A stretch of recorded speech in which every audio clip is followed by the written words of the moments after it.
Thank you so much. Good evening, ladies and gentlemen, respected guests and advocates.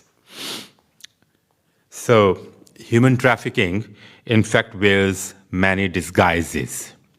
In some places, it's forced labor. In others, it's modern-day slavery in brothels and factories. But in Punjab, India, it is an industry built on deception. Let me explain. One where traffickers do not hide in the shadows. They operate in plain sight. Many calling themselves immigration agents and consultants. This is not a case of abduction. It is a case of engineered desperation. Young men, often from rural Punjab, are paying self-proclaimed agents their life savings, not for legal visas or legitimate work, but for a chance to be smuggled into Europe or North America. You can Google it. These agents pose as problem solvers, gatekeepers to a better life, but in reality, they are traffickers in suits.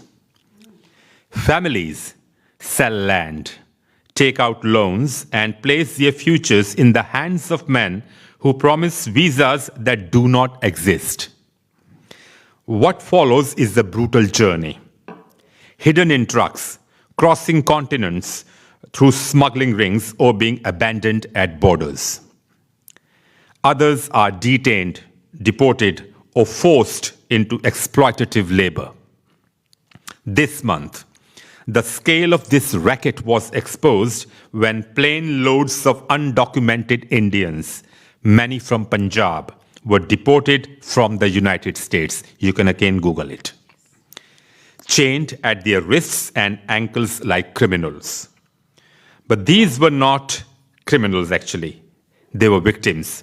Victims of a system that profits from their desperation.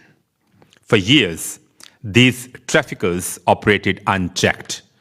But now the Punjab police have launched investigations, of course, under human trafficking laws. A special investigation team has been set up to track down these agents, dismantle their networks, and prosecute them. It is a critical step, but one that comes too late for the thousands who have already fallen into the trap. Now, the role of faith. It's from action, from awareness to action now. Faith institutions cannot afford to be bystanders in this crisis. They must act decisively.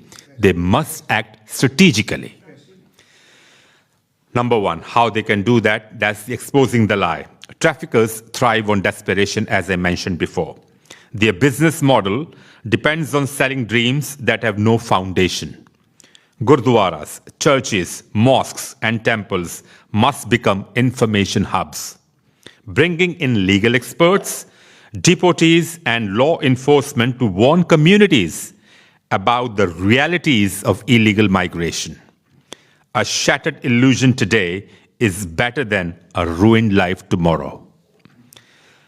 Second, replacing desperation with opportunity. Why does a young person in Punjab believe that paying a trafficker is better than staying home? Because they see no future where they are. This is where faith-based organizations must intervene, not just with charity, but with real solutions. And those solutions are skills, training, microfinance, and investment in local economies. These things must provide alternatives so that migration is a choice, not a necessity. Third, demanding justice. For too long, traffickers have operated with impunity. This must end. Faith leaders must demand tougher penalties for those who exploit migration. Governments must be pressured to expand legal migration pathways, and survivors must be protected, not punished. Faith is a force for change. Faith has moved mountains and challenged empires. It has built movements that shaped history, If it can do that, why can't it dismantle human trafficking? The choices before us are clear. We can wait for the next deportation scandal, or we can act now to shut down the traffickers. We can lament the exodus from Punjab, or we can build real opportunities at home. We can wait for the governments to act, or we can force change ourselves. This is not just about law enforcement, it is about breaking a mindset. One where migration is seen as the only hope. Human trafficking is not just a crime, it's a betrayal of trust, of hope, and of the idea that dignity is a right, not privilege. The question is not whether faith can play a role in ending this. The question is, will we use it effectively? Thank you so much.